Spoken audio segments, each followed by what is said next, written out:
슈퍼스타들의 집합체팀에 속해 있는 어썸 킹 김하성이 계속해서 빅마켓 구단에서 언급되며 다음 행보가 기대되고 있습니다. 메이저리그의 대표로 꼽히는 뉴욕 양키스의 에런 분 감독도 김하성을 언급한 바 있으며 양키스의 영원한 라이벌 보스턴 레드삭스의 알렉스 코라 감독 역시 김하성에게 주목하고 있습니다. 보스턴은 1번 타자 리드오프의 부재로 문제가 있습니다. 강력한 거포들이 있는 보스턴에서 리드오프의 부재는 마이너스적인 요소로 꼽히죠. 김하성은 샌디에이고에서 10배의 몸값이 차이나는 선수들과 견주어도 전혀 손색이 없습니다. 오히려 지금 팀을 이끌어가는 타자로 자리매김하고 있으며 샌디에이고 팬들은 김하성이 타석에 들어서는 순간 환호성과 함께 어썸 킴을 외치며 출루라도 한다면 함성이 쏟아지는데 이미 샌디에이고에 녹아있다고 생각하면 되겠습니다. 김하성은 가성비라는 수식어가 있었는데 이젠 가성비라는 말도 할 수 없을 것입니다. 2024년 FA 신분이 되는 김하성은 빅마켓에 아주 좋은 먹잇감입니다. 금액을 함부로 책정할 수는 없어도 현재 몸값의 최소 3배에서 4배 이상은 갈고 간다고 분석하고 있으며 샌디에이고 역시 FA 선수들을 잡아야 하는데 과연 김하성까지 잡을 수 있을까 하는 우려가 있습니다. 30개 구단 세 번째로 금액을 쓰고도 무너진 샌디에이고는 더 이상 사치세를 지불하며 돈으로 막을 수는 없을 것입니다. 샌디에이고 탈출이 답이라는 얘기가 여기서 나오고 있는 것이죠. 김하성은 한국 시간 4일 20홈런 30도로 기록에 한 발 더 디뎠는데요. 폭풍 같은 질주를 트레이드마크로 인정받은 김하성이 세계 최고의 무대에서 주루 센스를 뽐내며 한국인 최초 빅리그 한 시즌 30도로 고지에 올랐습니다. 김하성이 아직 그 누구도 서지 못한 한국인 30도로 고지를 정복한 순간이었죠. 종종 코리안 메이저리거 최다 도루 기록은 2010년 추신수가 클리블랜드 인디언스에서 세운 22도루입니다. 김하성의 한 경기 최다 도루 기록은 지난달 10일 시애틀 메리너스와의 경기에서 해낸 3도루로 김하성은 MLB 전체 도루 8위에 올라 있습니다. 김하성은 또 올 MLB 팀 이루수 부문 후보에 올랐습니다. 올 MLB는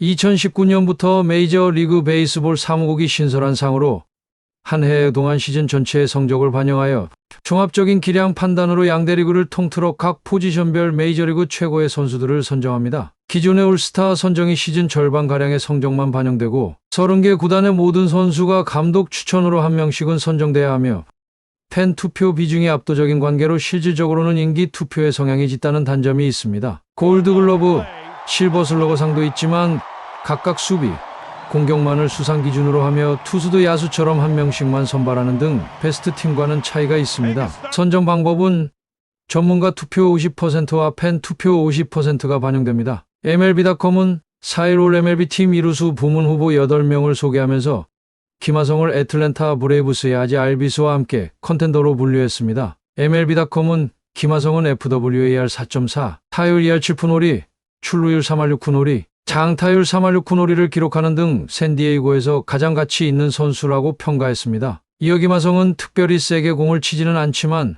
나쁜 공을 쫓지 않는다. 김하성은 또 이미 31개의 도루를 기록했고 계속해서 탄탄한 수비를 펼치고 있으며 플러스 10 수비 득점 세이브를 기록, 이 부문 이루수 4위에 랭크됐다고 설명했습니다. 유력한 후보에는 텍사스 레인저스의 마커스 세미엔과 마이애미 말린스의 루이스 아레아스가 뽑혔습니다. 이렇게 메이저리그에 진출하며 도박과 같은 배팅을 시도한 김하성은 보란듯이 성공의 길을 걷고 있으며 일본 선수들과의 가치가 대조되고 있습니다. 한번 살펴보자면 올 시즌을 앞두고 보스턴과 포스팅 금액 제외오니언 총액 9천만 달러, 약 1193억 원에 계약한 요시다 마사타카는 내내 그 계약의 적절성을 놓고 큰 화제를 모은 선수였죠. 타격은 인정하지만 포스팅 금액 포함 1억 달러 이상의 선수인지는 확실하지 않다. 오버페이다라는 게 비판 논리였습니다. 요시다의 수비력이 메이저리그에서 평균 이상이 될 것이라 예상한 이는 거의 없었습니다. 주력도 특별하지 않았고 결국 방망이 하나에 모든 것을 걸어야 할 선수라는 게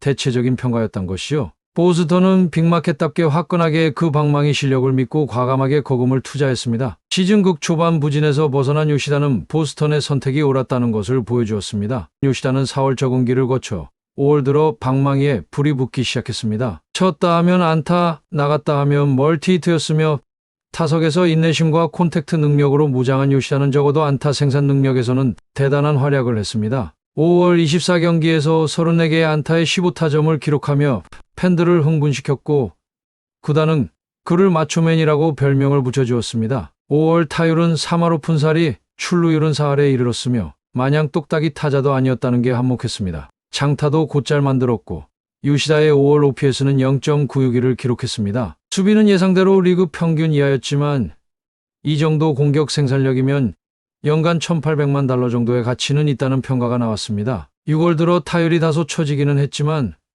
7월 들어 다시 월간 타율 3할 이상으로 3할 1푼4리를 기록하자 회복 탄력성도 있다는 호평을 받았죠. 적지 않은 표본이 쌓인 터라 적어도 방망이에서는 큰 문제를 일으키지 않을 것으로 기대를 모았습니다. 그런데 8월 성적이 심상치 않습니다. 보스턴이 포스트 시즌을 향해 한참 달려야 했을 8월, 요시다의 타격 성적은 뚝 떨어졌습니다. 8월에도 24경기에 나갔지만 24안타에 머물렀고 8월 타율은 0.261, 출루율은 0.281까지 수직 하강했습니다.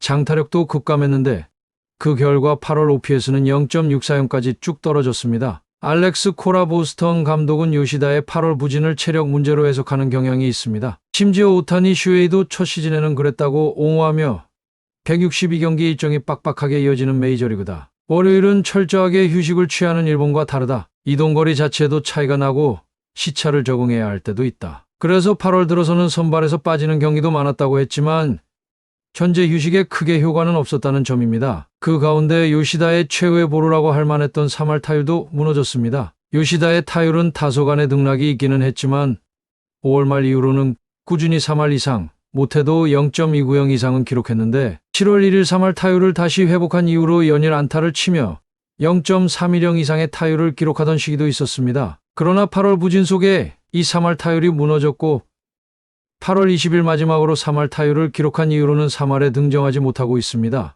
요시다는 타율에 비해 출루율이 현격하게 높은 유형은 아니며 말 그대로 쳐서 나가는 선수입니다. 그런데 타율이 무너지면 선수 자체의 평가가 급격하게 무너질 가능성이 있죠. 수비나 주루에서 플러스가 되는 선수는 아니기 때문에 요시다의 조정 OPS는 상승하지 못하고 있고 리그 평균보다 15% 높은 수준인데 수비가 마이너스라는 점을 고려하면 긍정적인 평가를 내리기는 어렵다고 판단되며 다시 몸값이 거론되고 있습니다. 김하성은 요시다보다 한참 낮은 금액 4년 총액 $2,800만 메이저리그 무대를 밟았습니다. 첫 시즌 WAR은 0.5였지만 지난해 수비에서 대활약함과 동시에 공격에서도 생산력을 끌어올리며 3.8의 WAR을 기록했고 그리고 올해는 공격에서 더 발전한 모습을 선보이며 아직 시즌이 끝나지 않았음에도 4.8의 WAR을 기록 중이죠. 연 평균 금액으로 따지면 요시다는 김하성보다 약 2.5배를 더 받는 선수라는 점에서 그 가치에 의심이 생기는 부분입니다. 엄연히 한국과 일본은 다르지만 메이저리그에선 같은 아시아 선수라는 점을 놓고 본다며 일본 선수들이 월등히 메이저리그에 진출하는 만큼 실패가 이어진다면 우리나라 선수들에게도 악영향을 끼칠 수 있는 문제로 삼고 있습니다. 끝으로 김하성의 20홈런이 기대되는 시즌입니다. 같이 응원하겠습니다. 시청해주셔서 감사합니다.